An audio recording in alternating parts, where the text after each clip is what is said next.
Hello, everybody. Welcome to Tax Tuesday.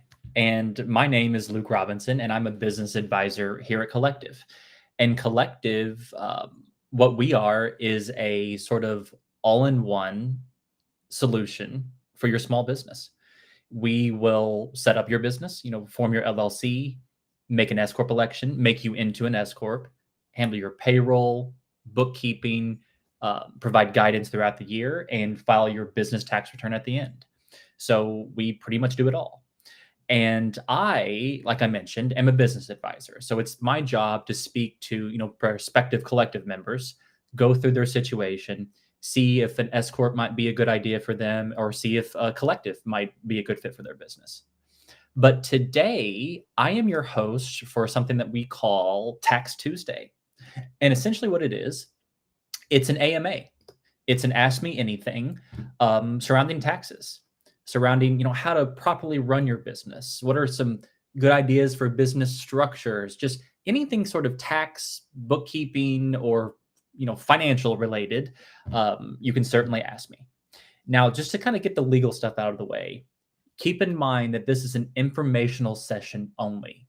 Do not consider anything that I say to be official tax advice, official legal advice, or anything like that. Like before you take any sort of official action on anything that I say, speak to a CPA, speak to a tax attorney, or some sort of tax professional before you do anything.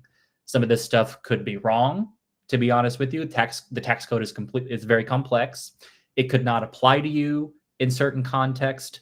So just be sure to get some advice before you do anything official. But let's go ahead and get started. I believe we already have a chock load of questions that we can get started on. The first is from Jimmy Jass from Instagram. The first question is, do you amend current businesses to be compliant with the recent BOI changes? So essentially, the BOI changes, it's essentially something that the Treasury Department now requires. It's business ownership information is what it is. And you're supposed to register your LLC with the Department of Treasury, with the federal government, and share information on who owns the LLC, who has ownership interest in the LLC. They're doing that to kind of prevent the potential for money laundering and other fraud and things like that. And what we will do is we won't actually do the BOI filing for you, but we'll guide you on it. We'll kind of, we'll give you instructions step by step on how to do it. And a lot of our current members have found that process to be delightful. Like they've really appreciated going through and sort of navigating this new compliant issue. So we certainly will guide you in it. Oh, here's a great one. How do I properly structure a business for my child? Well, you've got a couple routes to go with that. The first thing I would say is usually an LLC, a limited liability company, which is a business structure that you set up with the state. That's really the go-to sort of business structure for most situations. Now, a lot of states require someone to be 18 to sort of form an LLC. So I guess what I would say is there's a couple routes you can go. You could run it as a sole proprietorship, which essentially means no business structure. Like it's the most simple and sort of straightforward way to run a business is to have a sole proprietorship. But keep in mind that the owner, or in this part, the parent or guardian, typically is liable for all the business debts and obligations and everything like that. So that's kind of the drawback of a sole proprietorship. What you might want to do to structure business for your kid is to set up an LLC with you being the owner, or kind of being a silent partner in the LLC, and have your child, work for the LLC. That's probably the best route that I would go.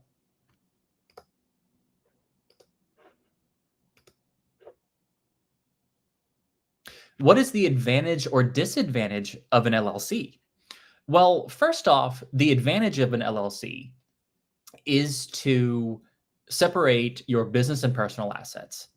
It creates a legal structure. It creates a sort of business structure that let's say that you're sued for certain reasons. Let's say that you have certain business debts or things like that that the business incurs. Generally, creditors can only go after your business assets and business income. They typically can't go after your personal assets or personal income, even if you have business debts.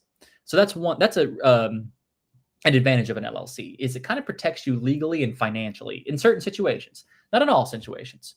Like in certain situations of like extreme negligence or fraud or things like that, then creditors or other people could still go after your personal assets, but still it gives some protection to you. Now, the disadvantage of an LLC, I would say, is mainly cost. For one, a vast majority of states charge, or maybe even all states, charge a LLC registration fee. You have to pay money to the state to set up an LLC. That can range between 100 to $300. Another thing is you typically have to file annual information reports or just sort of annual renewal forms to keep the LLC up and running. So typically you have annual payments that you've got to send in when you file those reports. So the biggest thing I would say is cost. So one is certain states actually levy additional taxes on LLCs. Like, for example, in California, if you have an LLC, you have at least a minimum $800 entity tax that you've got to pay the state annually. In New York, they have certain excise taxes or unincorporated business taxes, and in certain situations that can be up to 6% of your net income. So in certain states, forming an LLC can be pretty costly if you're not careful. In most states, they're not. In most states, they're pretty straightforward, and most states don't have state-related taxes on LLCs, but some states do. Does it matter in which state you file? It certainly matters in which state you file. So unfortunately, there's a lot of bad information online, about forming an LLC in Delaware or forming it in Wyoming or just kind of, this random state to kind of avoid taxes or, for a more simple sort of legal structure, everything like that. A vast majority of the time, when you live in a certain state, like if you're physically present in that state and your address is in that state, it doesn't matter if you have clients outside of the state, none of that matters. A vast majority of the time, to remain in compliance, you need to form the LLC in the state in which you actually live. Because here's the thing. Let's say that you're in New York or some highly taxed state like that. And let's say that you file your LLC in Delaware, first off. To remain in compliance, New York requires you to have some sort of business presence in that state since you're living there. So if they were to ever find out that you had a foreign LLC, so to speak, they could find you or, fine you or send you a letter saying, hey, we want a business presence in here. You're going to have to file here in the state of New York as well. And then you essentially have two states to deal with. You'd have Delaware to deal with and maybe even have some taxes to pay them. And then you'd also have New York to deal with. So it just makes your tax situation more complicated. A vast majority of the time, you need to file your LLC in your state of residence.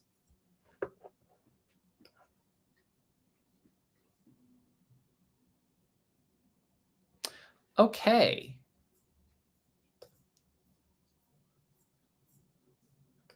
Can you explain taxes better to me, if you don't mind? Well, that's a pretty general question, but let me take a crack at it. So really self-employed individuals and even employed individuals, even people that have W-2 income, there's two main tax rates that you're dealing with.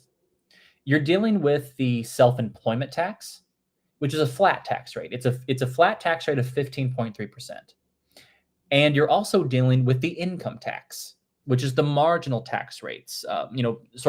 Certain chunks of your income get charged, different amount in the tax rates. Now, the self-employment tax is literally another word for Social Security and Medicare taxes. That's what the self-employment tax is. So, like when you work for someone else, like as a W 2 employee, you still pay the self employment tax in effect because you pay the Social Security and Medicare tax. It's even the same tax rate. It's even 15.3% on a certain amount of your income. But the only difference when you're employed by someone else is that your employer, whoever's paying you, is required by law to pay half of your Social Security and Medicare tax, to pay half of your self-employment tax, which is not self-employment tax in that case because you're employed, but still, it's all the same tax rate. It's Social Security and Medicare tax. When you're self-employed, when you have your own business, there is no employer paying half of it for you. You pay the full 15.3%. You do it all. And that kind of leads me into something else I'd like to discuss is S corps. That's kind of what we specialize in, Collective as a company. We specialize in S corps.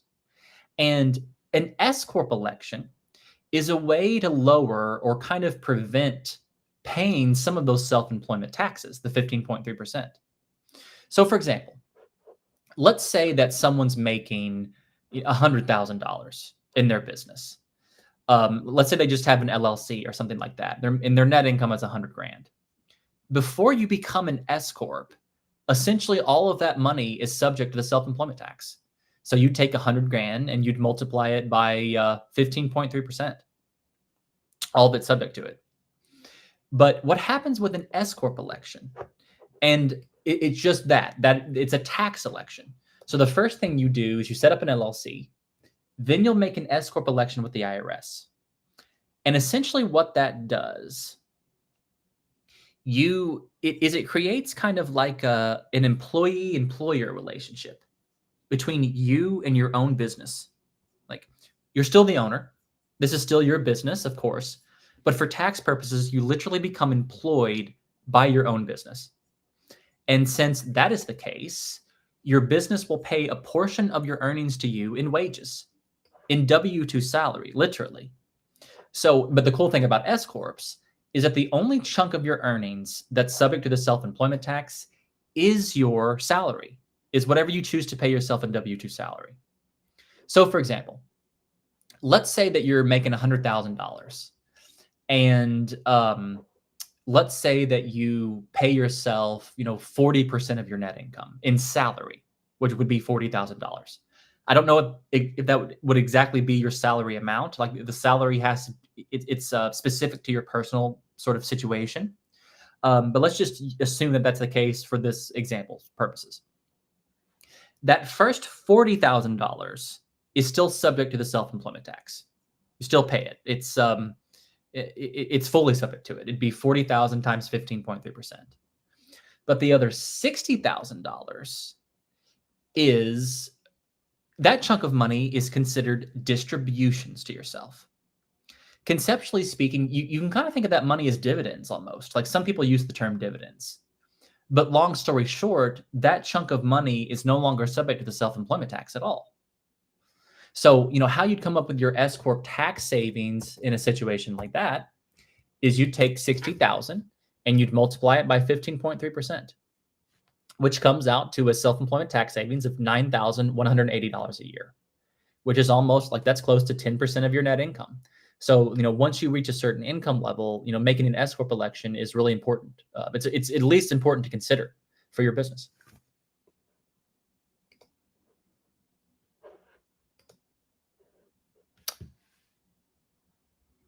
I'm just leaving the corporate world and want to start consulting. What do I do first? Zoe from Instagram. Thank you for that great question. Well, it kind of depends, to be honest with you. So, sort of the general advice or the standard advice is to set up an LLC. Whatever state of residence you're in, it's usually a good idea to set up an LLC before you start doing business. Set up a business bank account with that with it connected to that LLC. Well, I'm sorry, let me back up a little bit. First, you set up an LLC with the state, and then you obtain an EIN number from the IRS. You can do that with them directly with the IRS online for free. Don't pay LegalZoom or anything like that to get an EIN number. It's usually a pretty simple process. You can do it for free online with the IRS. And then once you have your LLC and your EIN number, you can go and open up a business bank account that's connected to that LLC. And one of the most important things to keep in mind is to run all of your um, business income, business expenses, like put all of that in the LLC's bank account. Makes it a lot easier for tax purposes.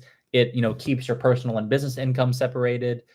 So generally, that's what you should do first: is set up an LLC and get your bank account set up so you can start collecting money. Can an LLC purchase out-of-state vehicles? Sure. Yeah. There's nothing wrong with an LLC purchasing out-of-state vehicles. You can do that. How to extend filing in extenuating circumstances? Death of an owner. Well, I guess the most important thing to do about that would just to be file an extension. Would it be file an extension for that personal return or whatever return that it is, and then you've got a little bit more time to figure out what you need to do, next steps. And for things like this, it can be really complicated. So I would consult with a CPA or a tax attorney to kind of get next best steps on this. Here's a good question. What's the cons of filing taxes as an S corp? Well, I guess the cons, because the pros obviously is typically you'll save more money. You'll save more in the self-employment tax.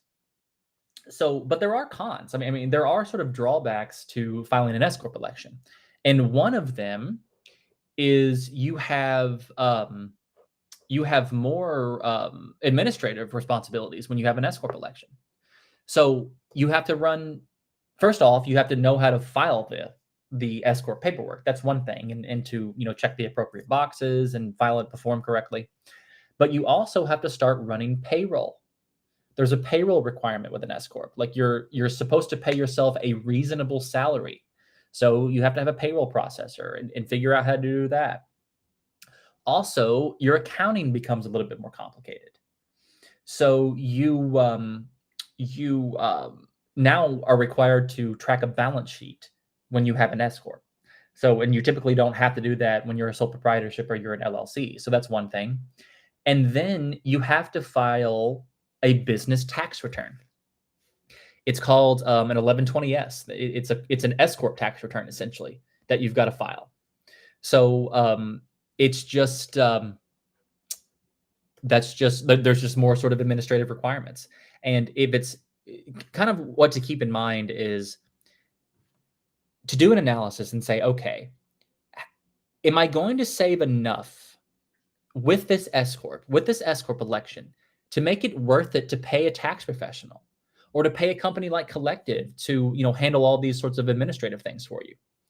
And if it's not, like if you're going to save solidly less than what you'd pay a tax professional, then it's really typically not worth it to even go the S corp route, because you're not getting much benefit to it. But most of our clients save an average of $10,000 a year in the self-employment tax with an S corp. So oftentimes it's pretty worth it. How much does Collective cost? Well, you've got two routes to go. First of all, Collective essentially does everything. Like we'll set up your business, set up an LLC if you don't already have one set up. Then we'll make an S corp election on your behalf. And if you already have an LLC set up, especially if it was set up before this year, we can backdate your S corp election to January 1st. So any money you've made, since January 1st, we can rope under the S corp tax rules. And then after that, we'll help you clean up your books to that date. Go back to January 1st, clean up your bookkeeping, add any expenses that need to be added in, things like that. Get you ready. And then from there, we'll run your payroll on an ongoing basis because you yourself will be on payroll with this new tax structure. So that's one thing. And then we will take over your bookkeeping. And we close up the books every month. So every month we'll give you a profit and loss statement, a cash flow statement, and a balance sheet every month for your business. And then also too, you've got someone on your team um, that that we like to call a member relationship manager, and you can essentially think of them as your account manager. So if you ever have a question, need some guidance on something or anything like that, you can reach out to your account manager at any time. And then, kind of as we run your books throughout the year, at the end of the year, we'll file your S corp tax return, your 1120S. So, anything that's sort of like tax or bookkeeping wise that has to do with your S corp, Collective will handle for you. You've got two routes to go in terms of payment to us. The first, typically when you first come on board, there's a one-time $199 onboarding fee to kind of get things started, to clean things up, go back and make sure everything's in tip-top shape, essentially. And then you've got two routes to pay the subscription. If you go the month-to-month route, it's $349 a month at will contract. If you pay in full for 12 months at a time, they give you 15% off the total price. So, then that averages out to about $296 a month. So really the draw of Collective is we rope all the S corp services together in one spot for, close to the price of just what an average bookkeeper would charge you alone just for bookkeeping services. So for a lot of self-employed individuals, it turns out to be a pretty good deal.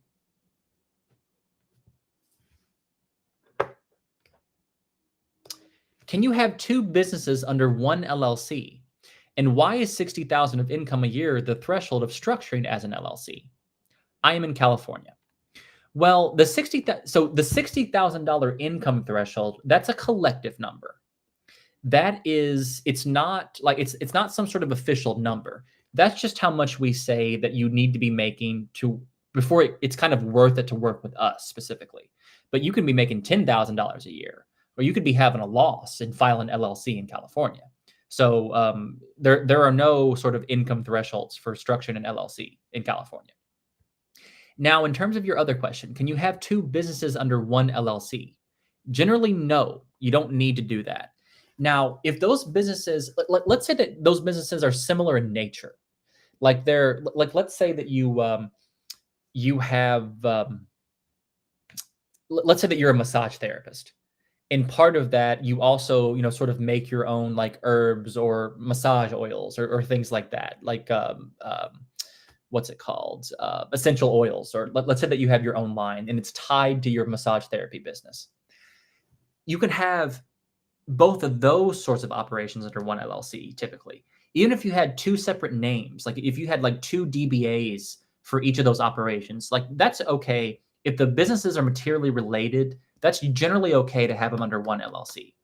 But if the businesses are completely separate, then it's not a good idea to put them under one LLC, because the IRS in that situation would actually have a right to disallow any sort of business expenses from the unlike business activity.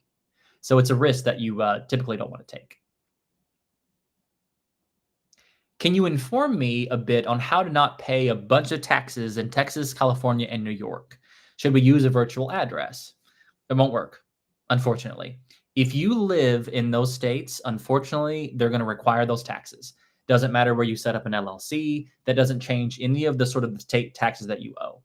So unfortunately, there's not really a workaround to get out of paying those state taxes.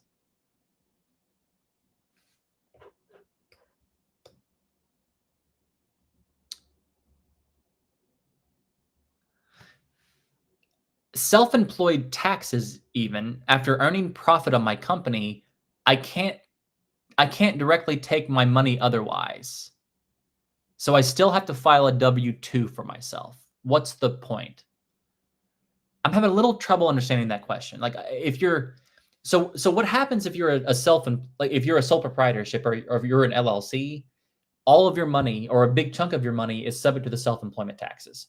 Regardless if you take money out or whatnot, like if you have a positive net income within a certain tax year, then you pay self-employment taxes on those earnings. But with an S corp election, you only pay self-employment taxes on your payroll, on your salary. The rest are distributions that you can take at any time. You can take a distribution at any time, and that money typically isn't subject to the self-employment tax.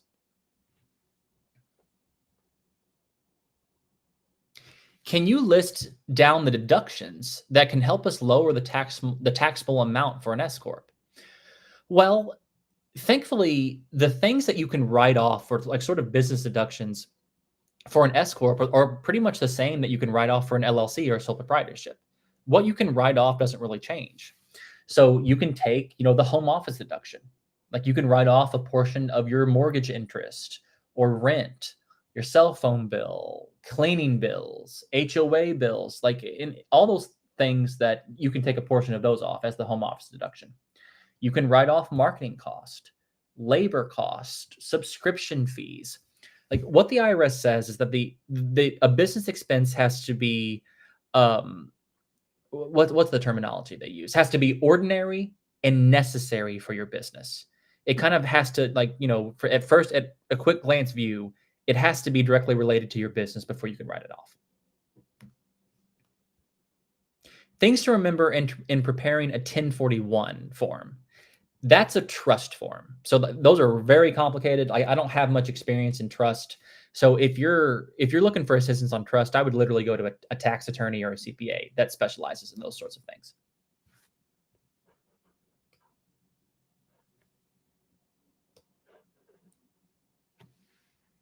Okay, let me see if I can find any other questions that were asked. Here's a good question. What if you charge something to your personal credit card for your business since you don't have a business credit? Can you write the charges off? Yes, typically you still can. Now, like you can actually still use, like when you have an LLC, there are a lot of people that still use a personal credit card for that LLC. But what you need to do is just dedicate it completely to the LLC. Don't run any sort of personal expenses or anything like that. It just makes it a lot easier accounting wise and tax wise when all of it is in one spot. But yes, you can still technically you can still write off certain expenses that come out of personal accounts. Now, keep in mind though too that that's just in a tax perspective. In a legal perspective, or sort of a asset protection perspective from the LLC, doing things like that has the risk to pierce your corporate shield or your legal shield um, in your LLC. So if let's say that you're ever sued in court or something like that, and the judge is seeing that you have commingled expenses or that you haven't used business bank accounts for your LLC, that has a risk to kind of affect the liability protection that you enjoy with an LLC. So usually it's just better to use business credit cards, to use business bank accounts for your LLC.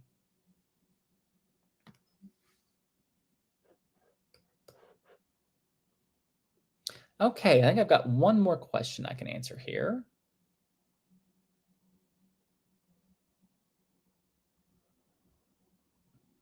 What address option do I have when I form my business if I don't want to disclose my home address?